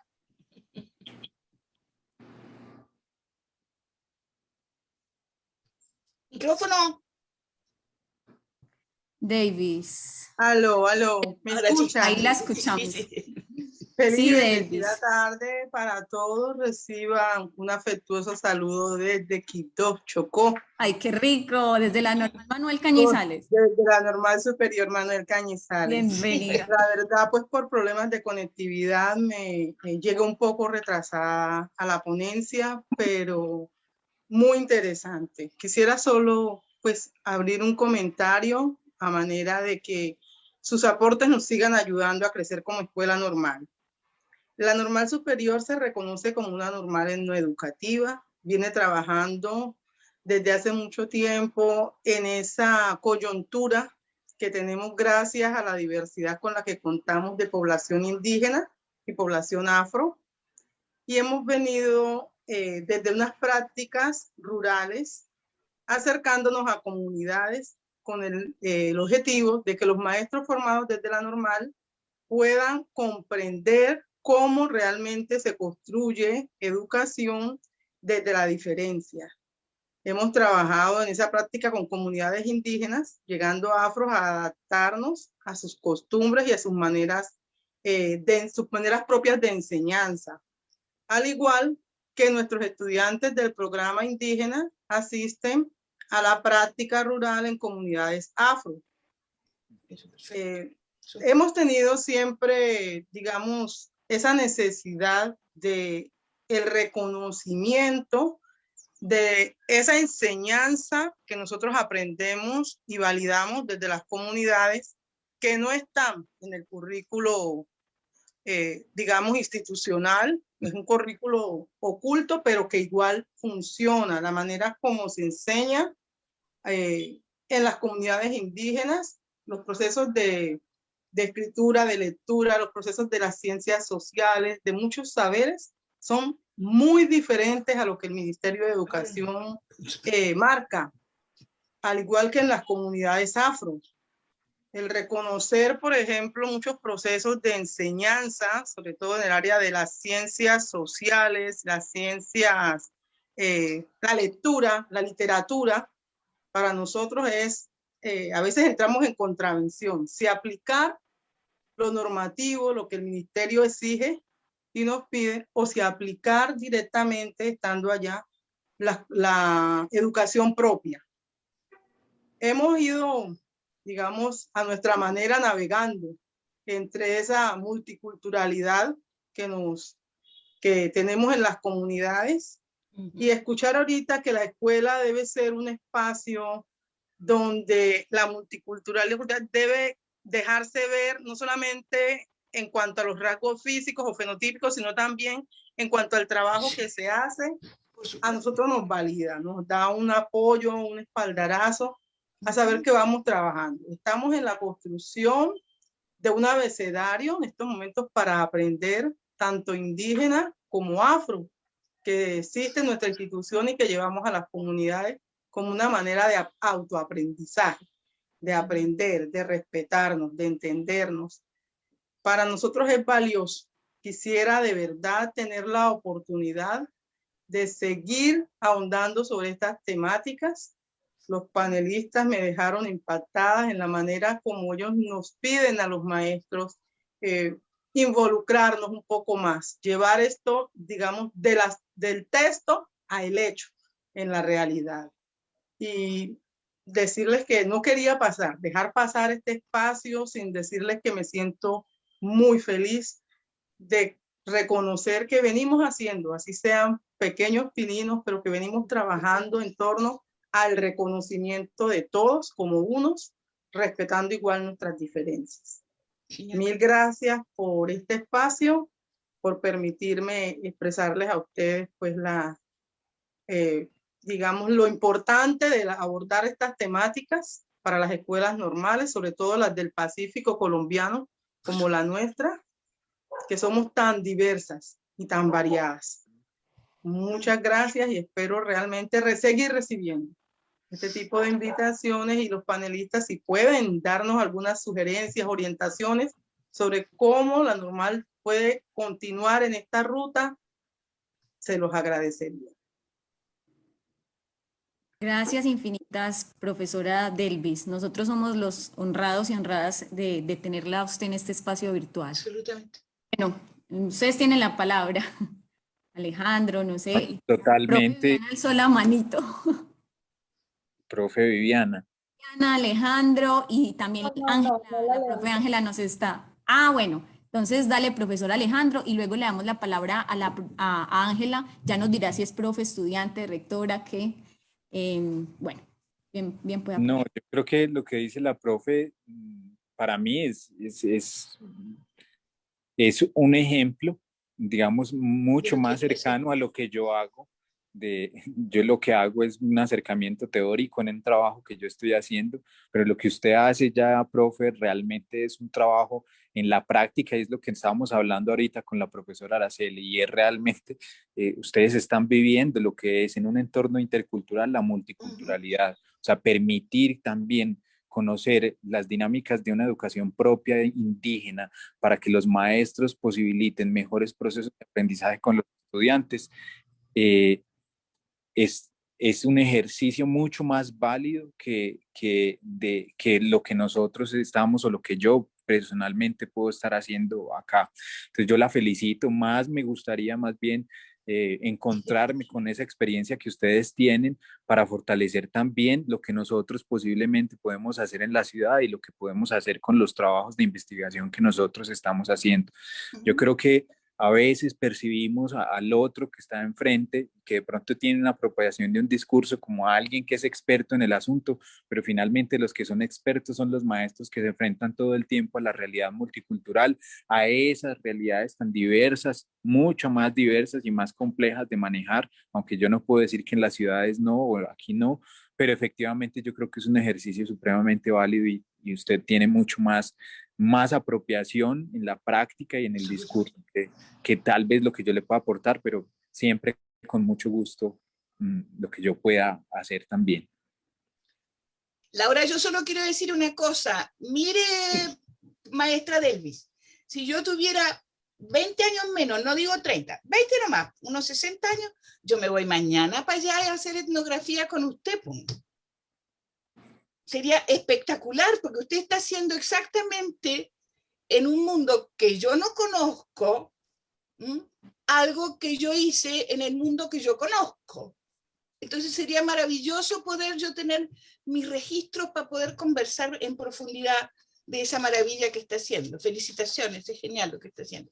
Pero póngame un poco de blanquitos también en el medio, ¿sí? Porque no solo hay indígenas y afrodescendientes en el Chocó. Genial, Delvis, genial. Sí, bueno, démosle entonces, gracias, profes, y démosle la palabra entonces a Ángela. Que nos instruya sobre la justicia curricular. Hola, buenas tardes. Alcancé a escuchar algunos, aparte de la exposición del profe Alejandro. Yo soy Ángela Mena Lozano, soy docente en la Facultad de Educación de la Universidad de Antioquia, coordino programa de estudios afrodescendientes y recién en este semestre estoy orientando el curso electivo de Etnoeducación y Cátedra de Estudios Afrocolombianos. Hacía una pregunta por la justicia curricular, porque en algunos momentos, tanto de la exposición del profe Alejandro como la intervención de la maestra Araceli de Tesano, pues hacían una crítica al multiculturalismo, a la interculturalidad, como expresiones que han sido cooptadas, dijéramos, por las Naciones Unidas, y por momentos escuchaba cómo la multiculturalidad, la interculturalidad sonaban en la explicación como una y otra cosa, y que ha estado en todo tiempo en nuestras instituciones y ha estado en la escuela. Y lo que uno analiza de todo esto es que sí, la multiculturalidad ha estado, menos la interculturalidad, y la idea de justicia curricular, es decir, el diálogo intercultural, no ha estado. La escuela ha tenido personas distintas, personas diversas en las escuelas, indígenas, muy pocos, y ahí vamos con esa justicia, porque en nuestro sistema educativo ha sido un sistema racista y excluyente. Así que hemos tenido en las escuelas públicas, comunes, generales, pocos indígenas. Hemos tenido africanos o negros, afrodescendientes, digamos, o negros, como los quieran llamar, y ya sabemos que hay dos voces distintas ahí. Una que va de la línea de nombrarse afrocolombiano, voy a hablar de mi país, de nombrarse afrocolombianos como una fiesta y postura política autónoma, y la otra línea de nombrarse negro como la reivindicación, digamos, de esta manera positiva, es decir, una lectura en resistencia a la negritud que creó el blanqueamiento europeo. Y entonces sí han estado ahí, pero el currículo ha sido un currículo homogéneo, es decir, estas personas han estado allí, pero no visibles, no sus lógicas, sus saberes, los saberes de sus grupos étnicos, los conceptos, digamos, las investigaciones, los planteamientos. Y cuando en muchas instituciones se habla de dar luz, de dar apertura a estos saberes, pues han sido folclorizados. Entonces es el día de, y en el día de nos vestimos, es más, la escuela ha llegado y las instituciones y los maestros y las maestras a disfrazar a los niños de. Entonces se disfraza de indígena, se disfraza de afro. Y esto pasa para continuar con el racismo escolar, para continuar con la invisibilización de lo que realmente se quiere y se busca con las apuestas interculturales. Y es que los niños y las niñas realmente tengan ese lugar del que hablaba la maestra Araceli de Tesano, que estamos todos en la escuela, pero que nuestras apuestas sean, y que nuestra tradición sea puesta también, y que haya un respeto, porque sí hemos estado, pero no visibilizado, digamos, en esa clave de los contenidos, de las filosofías, de las orientaciones, ese diálogo, porque el diálogo y los aprendizajes han sido uno solo. Ustedes no saben, yo tengo muchísima felicidad porque este curso ya se había planteado, digamos, la facultad lo aceptó y lo vinculó al currículo desde hace unos años, pero no había sido posible que los estudiantes lo tuvieran, ¿verdad? Que los estudiantes se vincularan a él. Y ahora que con esta contingencia se abre el curso de Educación y Cátedra, la misma, el 1122 plantea, el decreto 1122 del 98 plantea que las facultades de educación y las escuelas normales deben trabajar la cátedra de estudios afrocolombianos, y esto no es gratuito, esto es porque son los maestros y las maestras las encargadas de hacer visible, de nombrar, de procurar que los niños no sean discriminados en las escuelas, que no dejen de llamarse Jorge, Juan, para llamarse el negro, la negra, el negrito, y todas las los apodos, ¿no? Y las violencias que sufren. Entonces yo hablaba de justicia curricular, profe, porque si bien es cierto, uno criticaría algunas posturas institucionales frente al multiculturalismo, a la interculturalidad, de lo que nos está hablando la maestra Elvis es de otra cosa, a quien saludo y felicito porque conozco su trabajo. Es cómo esos niños y esas niñas se sienten en la escuela visibilizados, representados, se sienten vistos en sus particularidades culturales, y no como estar en una escuela en la que aparentemente pues estamos todos somos iguales, todos tenemos los mismos derechos, pero no tenemos derecho a conocer sus historias, no tenemos derecho a conocer sus héroes, sus referentes. Hay una suerte, y ahí voy a hablar como desde la perspectiva o los planteamientos, maestra Luanda, de la democracia racial que se habla en Brasil y que no existe en la escuela.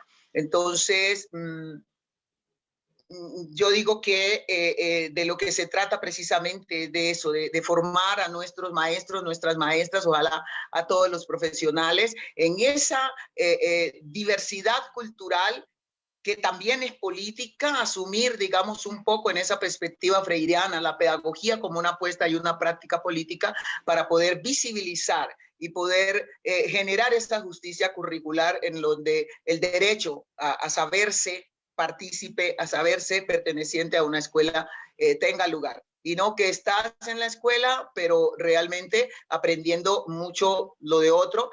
Y en ese mestizaje que hablaba la maestra, es bien complejo porque Colombia se asumió mestiza como limpieza de sangre, no como no es asunción de la diversidad. Laura, yo tengo dos cosas para responderle a Ángela que me preocupan mucho.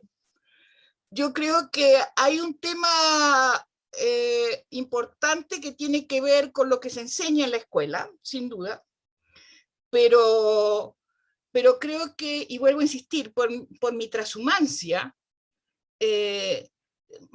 los héroes que a mí me enseñaban en la escuela en Buenos Aires, cuando yo llegaba a mi casa, que mi mamá y mi papá eran uruguayos, no les gustaban como héroes. Porque cuando yo llegué diciendo, Artigas fue un gran caudillo, mi mamá me dijo, ¿y quién te contó ese cuento? Son puras mentiras. Claro, Artigas es el héroe de la independencia en el Uruguay, ¿sí? Entonces, olvídense, o sea, hay una cuestión. A mí me enseñaron que en la reunión entre San Martín y Bolívar, ¿sí? San Martín era el gran héroe y Bolívar era no sé qué cosa, ¿sí? Hasta que empecé a indagar y empecé a dar vueltas y me encontré que el problema no era entre San Martín y Bolívar, sino entre los ingleses y los franceses. ¿Quién financiaba qué? En nuestra sacrosanta independencia. Entonces, y el papel que han jugado los distintos grupos étnicos en la historia del país.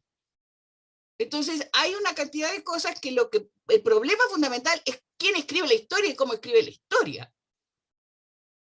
Y que eso se traspasa a los programas de estudios.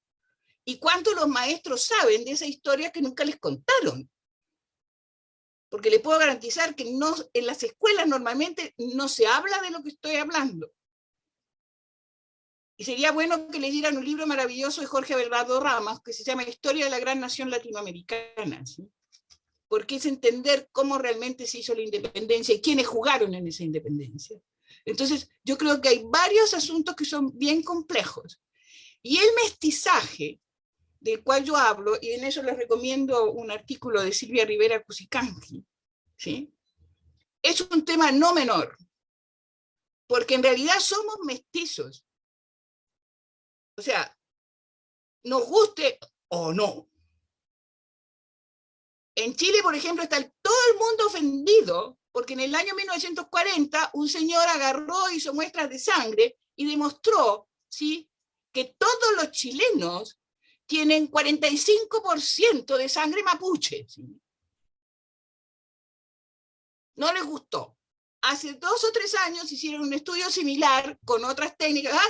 Peor todavía, era el 57% en la sangre mapuche que tienen adentro, ¿ya? Pero ellos no son mestizos, sobre todo los que son rubios y de ojos azules. Entonces, olvídese, es que esos no son temas menores, ¿sí? Y eso no lo resuelve, yo considero, y lamento mucho decirlo, si nosotros no nos sentamos a pensar en nosotros mismos, nadie nos va a resolver los problemas. Y no compramos categorías que vengan de otro lado, inventadas en otro lado. Entonces yo creo que hay que mirar y profundizar y recoger, porque la teoría es universal, pero a nosotros nos interesa el caso particular. Entonces, ¿cómo juntamos esas dos cosas? Ha sido el gran reto de la universidad, de los estudios, de todo lo que ustedes quieran. Y a mí me parece muy importante esta conversación, porque no es una conversación menor cuando yo estoy hablando de la formación de las élites intelectuales de los países, nos guste o no el nombre. Porque eso es lo que son. Bueno, no sé, pero he leído, maestra, el libro de la Kusikanski, y yo creo que estamos justamente, no es un problema menor, y por eso es que hago yo este planteamiento.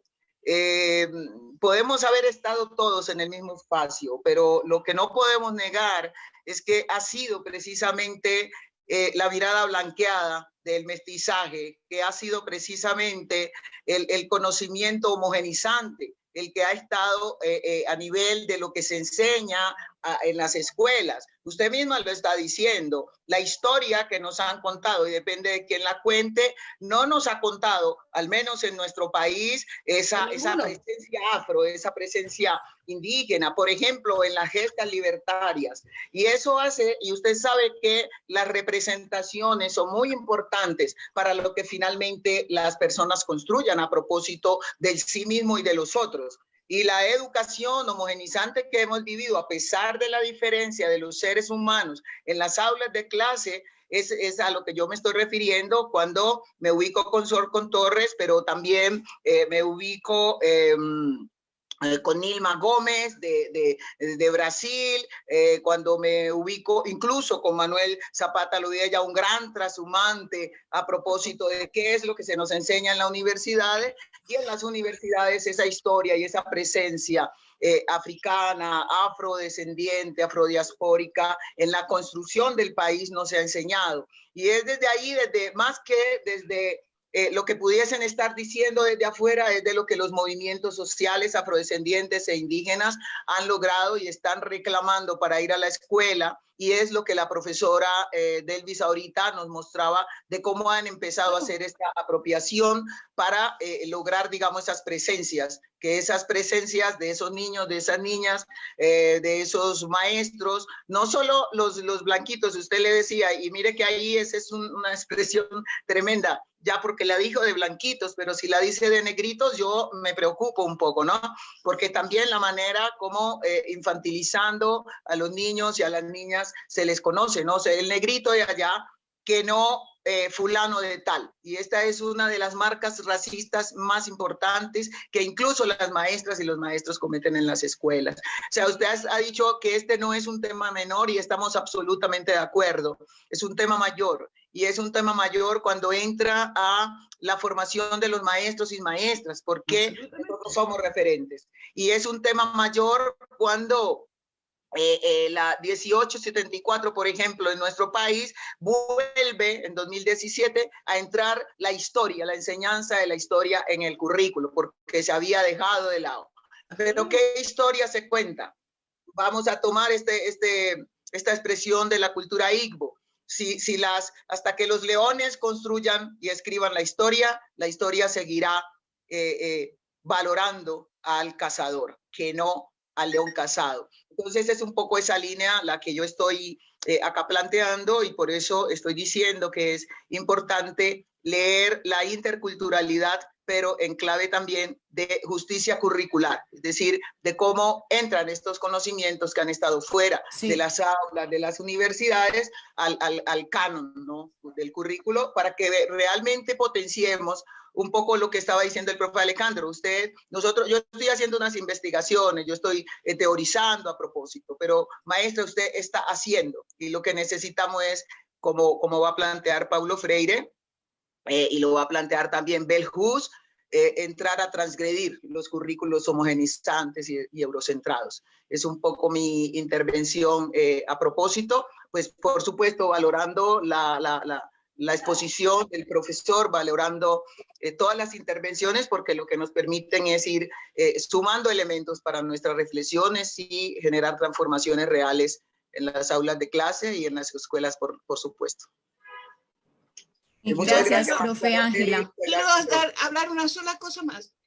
A mí me parece fundamental todo lo que se está diciendo, pero en toda esa discusión a mí me incluyen también la forma como se enseña la imagen de las mujeres en la escuela y la imagen de los discapacitados en la escuela. Porque si vamos a hablar de interculturalidad y de multiculturalidad, las mujeres y los discapacitados, que no me gusta la palabra, pero me va a reventar el Rafa Pavón, pero no me importa, pero todos ellos tienen que estar en la escuela. Esas imágenes que se han construido en la sociedad en que vivimos, porque las mujeres ya no importa ni de qué color somos mujeres nomás. Entonces creo que esas son cosas que hay que poner en cuenta en términos muy pesados, ¿sí? Porque hay cosas que aparentemente nosotros no nos damos cuenta, pero que heredamos de una historia larga, que empieza con la llegada de los españoles, y con lo que no sabemos de cómo eran tratadas las mujeres en las culturas originarias. Porque eso tampoco es un tema menor.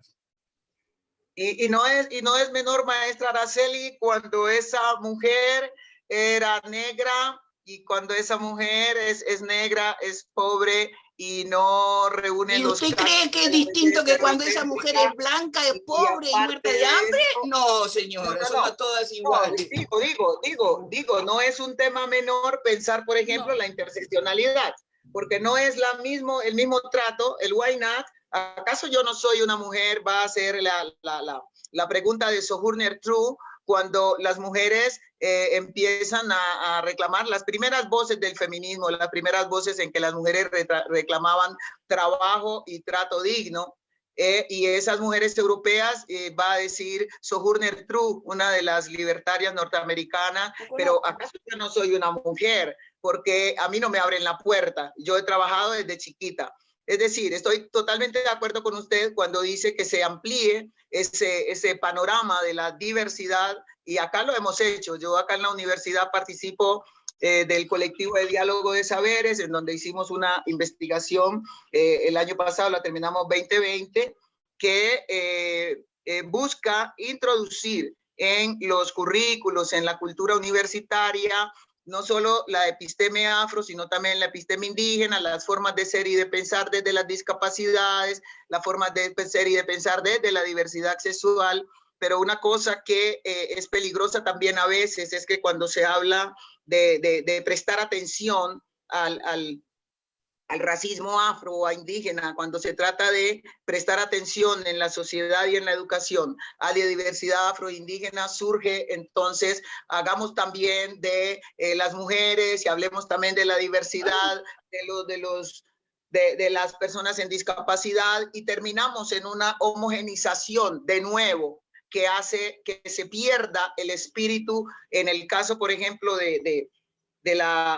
del pensamiento africano y afrocolombiano, que se pierda el espíritu que es precisamente retar el racismo y retar la discriminación racial. Entonces, como usted dice, no es un problema menor, es un problema mayor, porque incluso si vamos a hablar de la paz, nuestro país tiene muchísima deuda, digamos, con la paz de los pueblos afros y de los pueblos indígenas. No es un problema menor, maestra, y yo lo que digo es que me parece muy interesante que se hable y que se abra esta puerta de la discusión en la educación desde la interculturalidad, cultura diferenciada, como la queramos llamar, pero que más allá de la teoría se evidencie en la práctica y en las formas, en los modos y en las presencias de los pensamientos y sentimientos de estas grupos étnicos en el marco de esta generalización de la sociedad colombiana como una sociedad blanco-mestiza, en este sentido en que he estado planteando el mestizaje, y que desde muchos autores, no nos olvidemos que en nuestra Constitución en el 86, la Constitución del 86, y antes se hablaba de la limpieza racial, y nuestro país con normas buscaba que llegaran al país no africanos, no personas que vinieran de África, no negros, y al contrario abrió las puertas para que vinieran personas europeas para limpiar la sangre de Colombia, porque se entendía que eran los negros y los indígenas los que estaban llevando al retraso. Habría que, podríamos hacer una conversa más adelante a propósito, maestra, en este sentido, para mirar un poco más que el racismo. Es más, yo hace poco hicimos una conversa con hermanos y hermanas de Argentina, y nos mencionaban cómo en las escuelas hay una discriminación también contra los negros, ¿no? Y cómo, por ejemplo, la María Remedios del Valle no se menciona como esta mujer libertaria, la madre de la patria argentina, porque recuerde que Argentina dijo, acá no hay negros, y hoy día lo siguen diciendo, ¿no? Acá no hay negros, a pesar de los afroargentinos. Si no abrimos la puerta, si no mencionamos el racismo como tal y como ha existido y sigue existiendo, es muy difícil que logremos generar transformaciones en la escuela, en los maestros y en la sociedad. Es como el punto que quiero poner. Es un tema mayor y hay que seguirlo trabajando. Muchas gracias. Profe Ángela, a usted, y gracias también a la maestra Araceli, gracias a las personas que han participado hoy. Profe Alejandro, yo le doy la palabra para que, por si quiere decir algo para cerrar ya. Antes de eso les comparto un artículo del profesor Alexander Hincapié que se llama Paternidad y Diferencia Cultural, y allí ustedes también pueden mirar el tratamiento que se le da al concepto de diferencia cultural y cómo se distancia de estos otros conceptos que son más instrumentales que realmente espacios para tensionar lo que nosotros hemos dado por sobreentendido en términos de culturas. Creo que como conclusión, antes de darle la palabra, profe, como conclusión de este encuentro, creo que también hemos entendido que la diferencia cultural no tiene que ver solamente con la lengua, con el color de piel, sino en general, o con el territorio, sino en general también con una cosmovisión, con una forma de ver el mundo. Y creo que ese artículo nos puede aportar muchísimo para entender, por ejemplo, a partir de la diferencia cultural, cómo se da la paternidad en otras partes. Creo que en las islas de Austria, si no recuerdo mal, que es totalmente distinto a lo nuestro y que cualquiera de nosotros las vería como extrañas.